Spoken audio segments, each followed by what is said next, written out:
Good morning, guys.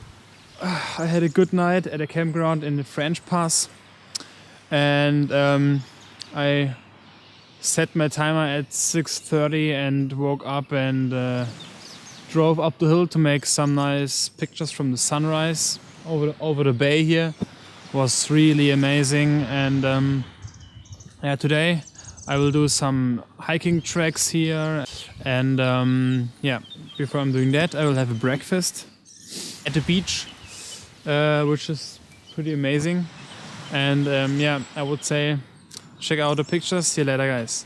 I'm on my way, now I can say I got no fear here, this is my gear.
I am at a campground in Linkwater on the way to Picton, and I just got a muffin for free, like a welcome present, and I could feed all the animals here.